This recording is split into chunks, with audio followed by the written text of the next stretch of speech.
আমরা সারা মাস ধরে এই শ্রাবণ মাস প্রত্যেক দিন আমরা মাতৃ সম্মেলনী করে আসছি। আজকে শেষের দিন। এই শেষের দিন তো এসে গেছে ঠিকই, কিন্তু এটা শেষ নয়। এইটাই কিন্তু আমাদের জীবনের আর একটা শুরুয়াত হওয়ার দরকার। এবার কি শুরুয়াত হওয়ার দরকার? আমরা মাতৃ সম্মেলন করছি কেন, করলাম কেন? পরম পূজ্যপাদ শ্রী শ্রী আচার্যদেব বা ঠাকুরবাড়ির প্রত্যেকটি জায়গায় এই শ্রাবণ পরিক্রমা হলো কিসের উদ্দেশ্যে? আমি যা বুঝি যে আমাদের জীবনে আমরা মায়েরা করছি এটা, তাই বিশেষ করে মায়েদের জীবনে বড় মাকে প্রতিষ্ঠা করা। বড় মা কে ছিলেন তাকে জানা।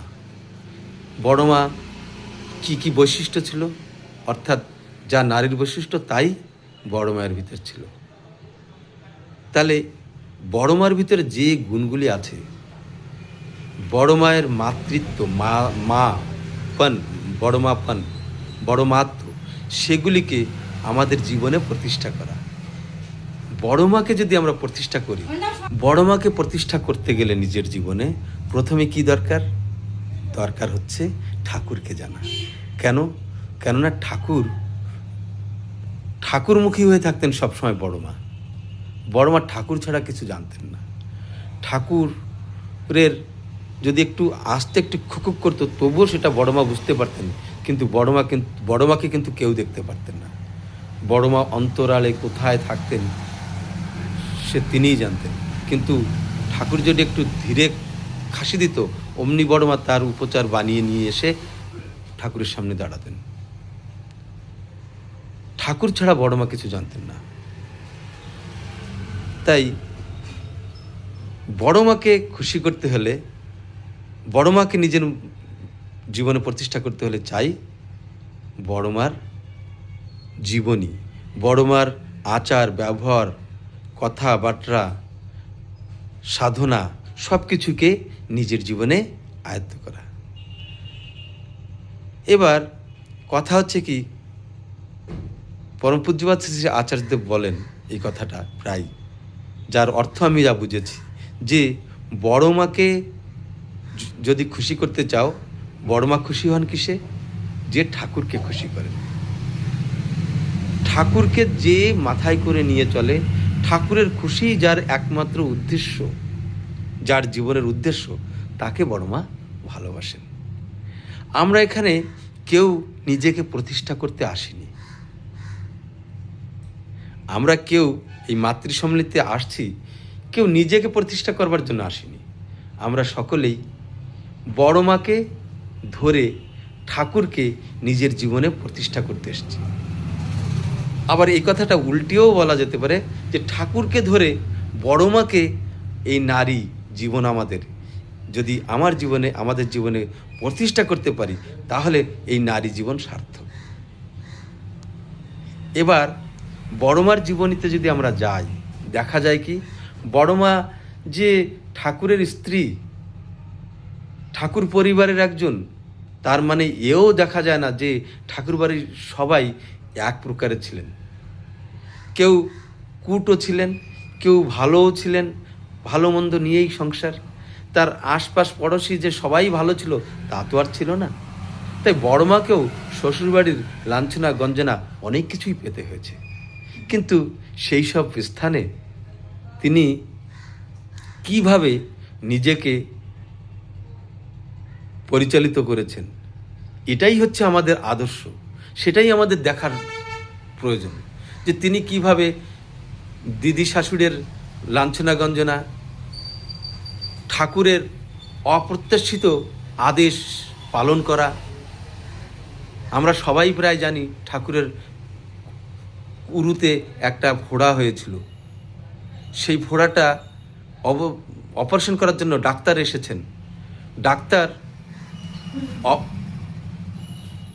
বড় মায়ের হয়েছিল, তো বড় মায়ের যখন ফোড়া হয় সেই ফোড়াটা অপারেশন করেন ডাক্তার এসে। অপারেশন করে ডাক্তার বসে আছেন বারান্দাতে, ঠাকুর বলছেন যে কি যেন একটা বলেছেন, ঠিক করে আমার মনে পড়ছে, পায়েস পায়েস না ক্ষীর ভাত, ঘি ভাত, কি কোনো একটা ভালো স্পেশাল জিনিস, যেটা ডাক্তারকে একটু এটা করে খাওয়ালে ভালো হতো। বড় মা তখনই ওই অপারেশন করা পা টানতে টানতে চলে যান রান্নাঘরে গিয়ে কিছুক্ষণের মধ্যেই বানিয়ে নিয়ে আসেন। তাহলে আমরা সাধারণভাবে যদি দেখি, আমরা কি বলবো, ঠাকুরের কোনো বিবেক জ্ঞান নেই, কাণ্ডজ্ঞান নেই? যে দেখছে বউটা এইভাবে পড়ে আছে, এইভাবে অপারেশন করছে, সে ডাক্তার মশাইও এ কথা ভাবতে পারেন যে ঠাকুর কেমন মানুষ, যে তার স্ত্রীর কষ্টটা বুঝলো না, তাকে অমনি বললেন যে ডাক্তার মশাইকে এইটা বানিয়ে খাওয়াও। কিন্তু কিন্তু যে তারা যে কী লীলা করছে, তাদের কথা আমরা কি বুঝবো? সাধারণ মানুষের মাথায় কি আসবে? আমরা কি বুঝতে পারবো? তাই তো আমরা অজ্ঞান রূপী অন্ধকারে বিচরণ করছি। এই অন্ধকারকে দূর করবার জন্যই তো এসেছেন তারা, আমাদের চোখে আঙ্গুল দিয়ে দেখিয়ে দিচ্ছেন যে কিভাবে চলতে হবে। তাহলে স্বামী কীরকম অন্যায় অনেক পরিস্থিতিতে পড়ে অনেক রকমের কথা বলতেই পারেন। স্বামী যে সবসময় আমার সুবিধা অসুবিধা দেখবে সেটা নাও হতে পারে, কেননা সে লোকের সেবার্থে, লোক কল্যাণার্থে হয়তো দেখা গেল কি আমার উপর একটা কটু উক্তি করে ফেললেন, আমার উপর একটা চাপ দিয়ে ফেললেন অন্যায়ভাবে, কিন্তু সেটা তখন আমার সহধর্মিণীত্ব তখনই যথার্থ হবে। আমি তার সহধর্মিণী, আমি আমার স্বামীর সহধর্মিণী তখনই সার্থক হয়ে উঠবে আমার সহধর্মিণীত্বের, যখন আমি তার প্রত্যেকটি কথাকে কাটায় কাটায় বাস্তবে পরিণত করার ক্ষেত্রে সাহায্য করতে পারবো, সাথী হতে পারবো। তাকেই বলে লাইফ পার্টনার, হাফ অর্ধাঙ্গিনী। তাহলে আমরা যদি এইভাবে না চলি, তাহলে বড় মাকেও প্রতিষ্ঠা করা হচ্ছে না জীবনে, আর ঠাকুরকেও প্রতিষ্ঠা করা হচ্ছে না জীবনে। আজ আমরা এই মাতৃ সম্মেলনীতে আসি, এটা তো কোনো প্রতিযোগিতার জায়গা না, এটা তো কোনো প্রতিযোগিতার জায়গা নয় যে আমি সেখানে গিয়ে গান করব, আমি সেখানে গিয়ে আলোচনা করব, আমি সেখানে গিয়ে মাতব্বরি করব, তাহলেই বোধহয় আমার মাতৃ সম্মেলন করার সার্থকতা হাসিল হবে, সার্থকতা থাকবে। এরকমটা যদি আমরা কেউ মনে করি, তাহলে তারা এই 30 দিন কেন, 365 দিন মাতৃ সম্মেলন করুক, সারা জন্ম মাতৃ সম্মেলন করুক, জন্ম ধরে মাতৃ সম্মেলন করলেও তাদের কোনো ফল হবে বলে আমার তো মনে হয় না। আর আচার্যদেব সেই কথাই বলে। তাই দেখা যায় কি, জন্মের থেকেও যারা নিরামিষাশী, ঠাকুর দীক্ষিত হয়ে আছেন, স্বস্তিনী হোল্ডার, কিন্তু স্বস্তিনীর যে পঞ্চনীতি সেটাই হয়তো তার ধারেই করতে হয়তো যায়নি, নিরামিষ আহার করে চলেছেন, আর বাকি যে নিয়মগুলো পালন করা হচ্ছে সেগুলোর আশেপাশেও যাচ্ছে না। তাহলে দেখা যাচ্ছে কি যে সে স্বস্তিনীর আশেপাশেও যায়নি। তা স্বস্তিনী সদাচার পালন করলে যে ফলটা পাওয়ার কথা, সে স্বর্ণ ফলটা আমাদের প্রাপ্ত হওয়ার দরকার, সেটা আসবেই না, বরং তার উল্টোটাই হয়ে থাকবে। আমরা দেখেও থাকি। তাই তো দেখা যায় যে আমরা বছরের পর বছর, কত বছর ধরে স্বস্তিনী ঠাকুরকে ধরে আছি, কিন্তু আমাদের উন্নতি হচ্ছে না। আবার দেখা যায় কি, কেউ 2 দিন আগে দীক্ষা নিয়েছে, ভক্তি ভরে ঠাকুরকে নাম ধ্যান জপ পারায়ণ হয়ে চলছে, যারা নারী বড় মাকে অনুসরণ করছেন তারা অনেক ভালো আছেন, অনেক শান্তিতে আছেন, নুন ভাত খেয়েও শান্তিতে আছেন, আবার পয়সা কড়িরও কোনো অভাব হয় না, যখন যা দরকার সেটা হয়ে যায়। তো এই পার্থক্যগুলি দেখে যদি আমরা এখনও না বুঝি যে আমাদের কি করণীয়, কি করা উচিত, তাহলে তো আমাদের এই জীবনের কোনো উদ্দেশ্যই থাকলো না। আমাদের জীবন, এই মানব জীবন পেয়ে আমাদের তো কিছু করাই হলো না। আচ্ছা ভাবুন তো, ঠাকুর বলেছেন যে নাম যশের আশায় কিছু করতে নেই, আবার বলেছেন যে যতদিন তোমার মন মুখ এক না হচ্ছে ততদিন তোমার গায়ে হাতই পড়বে না।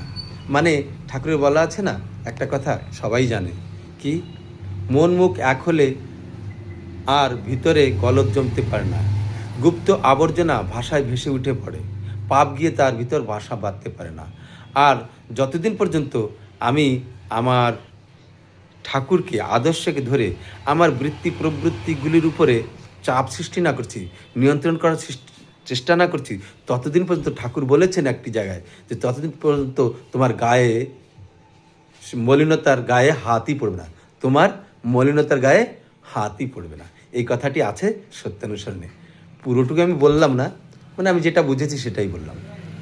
তাহলে এমনিভাবে ঠাকুর বলেছেন, তাহলে বুঝতে হবে ঠাকুর হচ্ছেন আমাদের আদর্শ, আয়না, যাকে ধরে বড় মা সারা জীবন বিতেছেন।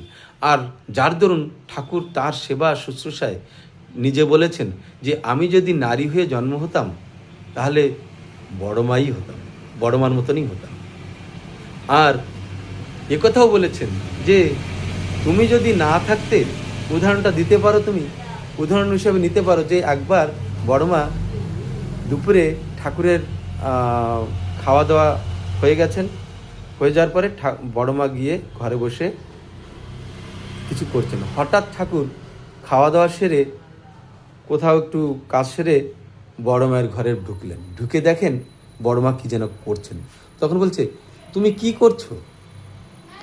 তখন বড়মা উত্তর দিলেন যে একটি একটি করে চাউল বেছে আমি আলাদা করে রাখছি, সেদিন তুমি খাওয়ার সময় তোমার গালে পাথরের টুকরো পড়েছিল। কী বলে যেন পাথরের টুকরোটাকে? ঝিল পড়েছিল, তো তা আমি দেখতে পেরেছি, তাই আমি এক একটা করে চাল বেছে আলাদা করে রাখছি যাতে তোমার মুখে পাথর না পড়ে। ঠাকুর তখন অবাক হয়ে বলছেন কি আশ্চর্য, আমার গালে পড়েছিল ঠিকই, কিন্তু আমি তো এমনভাবে আলগোছলে সেই ঝিলটাকে বের করে ফেলে দিয়েছি, তা তুমি কি করে টের পেলে? বলে না বললে কি হয়, তুমি না বললে কি হয়, আমি সব বুঝতে পারি, তোমার কি কি হয় তো একটু একটু বুঝতে পারি। দেখুন কথার ভিতরে কত পার্থক্য। কি বলেছেন? একটু একটু বুঝতে পারি। কিন্তু আজকের তাই ঠাকুর বললেন যে তুমি যদি না থাকতে আমার পেছনে, আমাকে যদি সহায়তা না করতে, তাহলে আমি হয়তো কোনো কাজই করতে পারতাম না। তাহলে দেখুন এই বড় মা, তাই নারীকে বলেছেন নারীর বৈশিষ্ট্য কি? ধারণ ও পোষণ। ধারণ ও পোষণ ধরে রাখে এবং পোষণ দেয়, পোষণ পেলেই বৃদ্ধি পায়, তার মানে বৃদ্ধি করায়। আর পুরুষের বৈশিষ্ট্য কি? বৃদ্ধি পাওয়া, বৃদ্ধি পাওয়া। তাই নারীর কাছে পুরুষ স্বামী স্ত্রীর কাছে এসে পোষণ পায়, স্ত্রী স্বামীকে ধরে রাখে, তাই পুরুষ বৃদ্ধি পায়। এবং যে পুরুষ তার স্ত্রীর কাছে এসে বৃদ্ধি না পায় সে স্ত্রী নয়, আর সে পুরুষ নয়। তার বৃদ্ধি পাওয়া মানে উন্নতির দিকে যাওয়া। আর পুরুষ চায় নারীর সামনে, নারীর মুখে একটা বাহাবা শুনতে।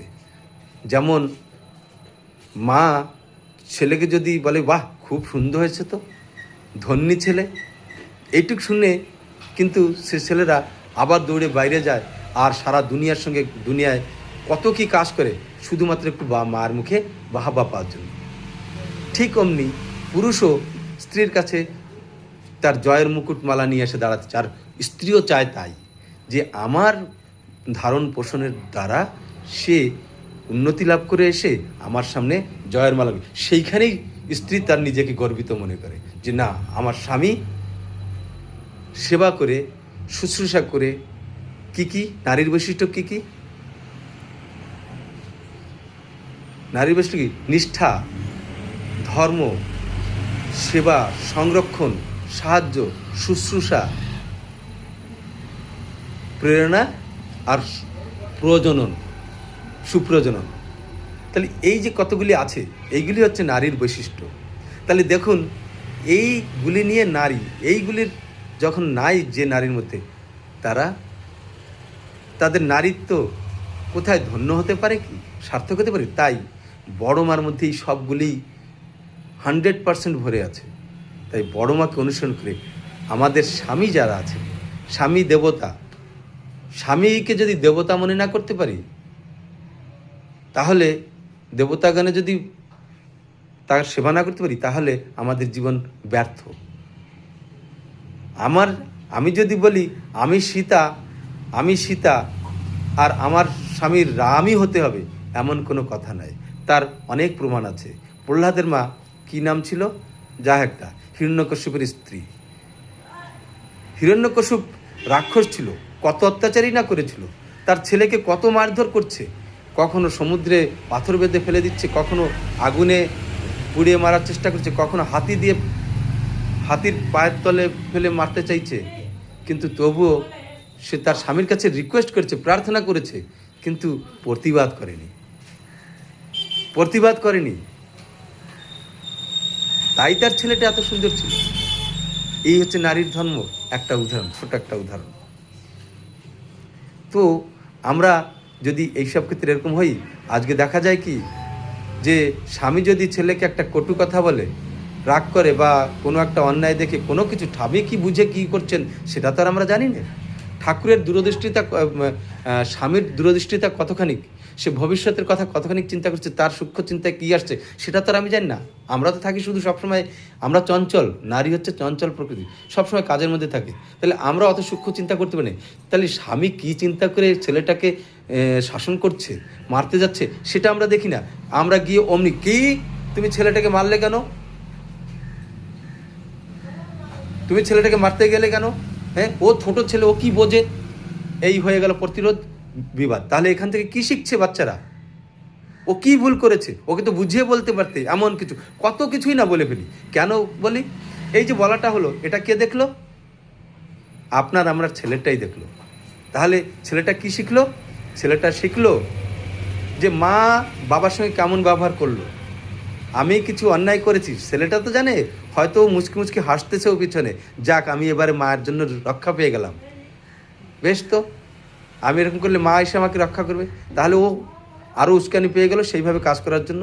দ্বিতীয়, সে জানলো যে বাবাকে যেমন মা বিরোধ করতে পারে, তাহলে আমিও মাকে বিরোধ করতে পারি, বা আমিও বড়দেরকে বিরোধ করতে পারি।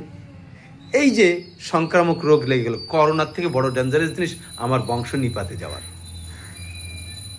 তাহলে আমরা আসছি এই মাতৃ সম্মেলনীতে বড় মাকে জানবার জন্য, বড় মা কীভাবে ঠাকুরের সেবা শুশ্রূষা করতেন সেটাকে অনুসরণ করার জন্য, সেইভাবে নিজের জীবনটাকে, আমাদের স্বামীকে আমরাও মহান করে নিতে পারি। কারণ আমাদের ভিতরে বাড়ানোর শক্তি আছে, ধরে রাখার শক্তি আছে তাদেরকে। তাই ঠাকুর বলেছেন, একটি মা ইচ্ছা করলে এই সারা জগৎটাকে পাল্টে দিতে পারেন, আবার একটি মা ইচ্ছা করলে এই সারা জগৎটাকে ধ্বংসও করে দিতে পারেন, কিন্তু কোনো পুরুষের সাধ্য নেই তাকে আটকাবার। তাই আমাদের উপর সব কিছু, আমার উপর সব কিছু। আমি ঠাকুরকে বড় মায়ের মতন করে জড়িয়ে ধরবো। তাই ঠাকুর সত্যেশ্বর বলেছেন, তুমি লতার স্বভাব অবলম্বন করো আর আদর্শ বৃক্ষকে জড়িয়ে ধরো। কিভাবে জড়িয়ে ধরতে বলে? লতার মতো করে জড়িয়ে ধরতে বলছে। তাই ঠাকুরকে আদর্শ বৃক্ষ মনে করে জড়াতে গেলে বড় মাকে চিনতে হবে। তাই বৈষ্ণব সম্প্রদায় বা অন্যান্য সম্প্রদায় বলে যে কৃষ্ণকে পানে কিলে রাধা বান্নে পড়েগা। তো এরকম কথা শোনা যায়। তাই দেখবেন অনেক বৈষ্ণবদের মধ্যে অনেক বেটা ছেলেরাও সে রাধার সেজে কৃষ্ণের আরাধনা করছেন। কেন? রাধা চরিত্র, রাধা হচ্ছে প্রকৃতি। রাধার প্রকৃতিতে গেলেই আমরা কৃষ্ণকে পাবো। তো আসুন, আমাদের মনের ভিতরে যত মলিনতা আছে, আমরা প্রত্যেক দিন জয়রাধাতে কি বলি? ছাড়ো রে মন কপট চাতুরি, বদনে বলো হরি হরি। এই কপটতা ত্যাগ করে আমার মনের ভিতরে যে মলিনতাগুলি আছে সেগুলিকে হাত দিতে হবে। কপটতা ত্যাগ না করা পর্যন্ত সেই মলিনতার গায়ে, মানে ময়লা মাটি আবর্জনা যা কিছু আমাদের ভিতরে কুপ্রবৃত্তি আছে, সেগুলির গায়ে হাত পড়বে না। আর তার গায়ে হাত না পড়লে আমরা ধর্মরাজ্যে যাব কি করে? ধর্ম করাটা কিসে আসে? আমার দৈনন্দিন জীবন থেকে শুরু হয় ধর্মটা।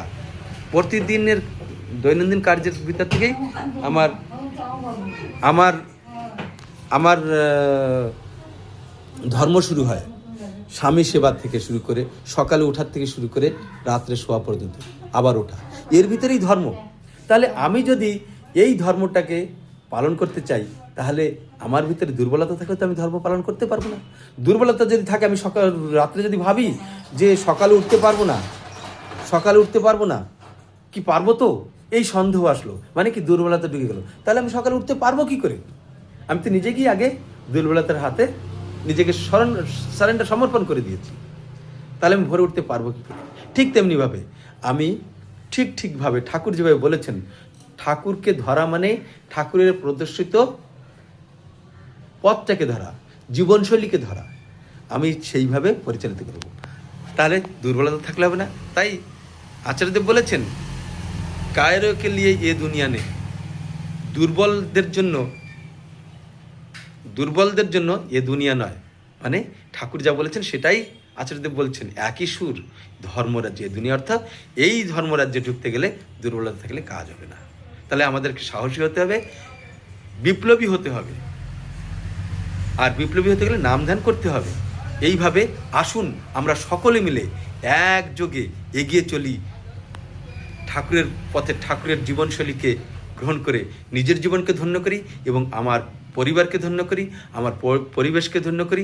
আমি আমার দেশকে রক্ষা করার জন্য কাঠবিড়ালের মতন একটা ভূমিকাও নিভাতে পারি। কেননা আমার থেকে আমার পরিবার থেকে এই পাড়াপড়শি, এই পাড়াপড়শির থেকে গ্রাম, পঞ্চায়েত, ব্লক থেকে জিল্লার থেকে রাজ্য করে একটা দেশ।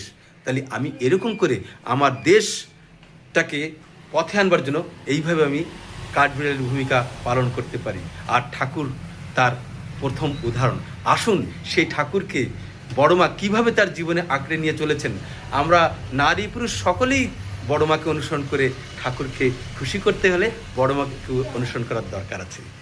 নারী পুরুষ উভয়েরই বড়মা কিভাবে ঠাকুরকে খুশি করেছেন, সেবা দিয়েছেন, সেটা অনুসরণ করে চলা উচিত আমাদের সকলে। এটা আমার ব্যক্তিগতভাবে কথা, আমি কোনো এত কিছু নয়। তো আসুন আমরা সকলে সংকল্পবদ্ধ হই, এখন থেকে আমরা তাকে আমার জীবনে প্রতিষ্ঠা করে চলবো। আর এটা আমরা প্রত্যেকেই দীক্ষা নেওয়ার সময় বলেই দীক্ষা নিই, আজ হইতে আজীবন শ্রী ঠাকুর অনুকূলচন্দ্রকে প্রতিষ্ঠা করে আমার জীবন যোগ্য হোক। তো আসুন এই সংকল্পটাকে মনে করে আবার সংকল্প করি এবং এগিয়ে যাই।